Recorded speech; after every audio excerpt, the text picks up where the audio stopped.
দর্শক এই বিষয়ে বিস্তারিত জানাতে নেত্রকোনার হাওর থেকে সরাসরি যুক্ত হচ্ছেন সহকর্মী সোহান আহমেদ। সোহান, বাঁধ দ্রুত না হলে কি ধরনের ভোগান্তিতে পড়তে হবে চাষিদের, আর বাঁধ নির্মাণে ধীরগতিতে দুশ্চিন্তায় পড়েছে নেত্রকোনার হাওর অঞ্চলের চাষিরা, সেই বিষয়ে বিস্তারিত জানাবেন।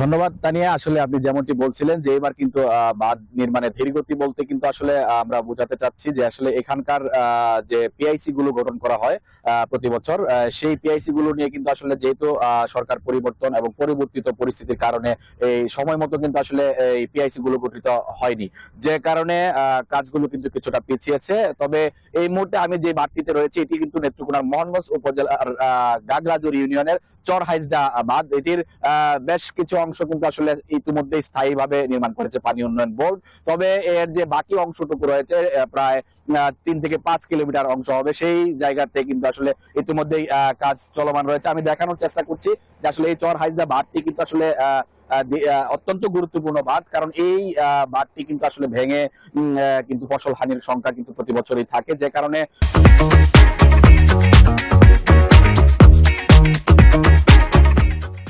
এই বাঁধটিকে যেন আসলে মেরামত করা হয় এবং খুব গুরুত্ব দিয়ে যেন এই বাঁধটি কাজটি সম্পন্ন হয়, সেই দাবিগুলো কিন্তু আসলে এখানকার মানুষজন কিন্তু আসলে জানিয়ে আসছিলেন। আমরা এখানকার যে কৃষকরা রয়েছেন সকল পর্যায়ের কৃষকদের সাথে কথা বলেছি, তারা কিন্তু আসলে বলছেন যে আসলে এখানকার যে কৃষকদের যে একমাত্র ফসল বোরো ফসল, সেই ফসলটি রক্ষায় কিন্তু এই বাঁধগুলো অত্যন্ত গুরুত্বের সাথে এবং শক্তভাবে যেন করা হয়, সেই দাবিগুলো কিন্তু আসলে এখানকার কৃষকরা করছিলেন।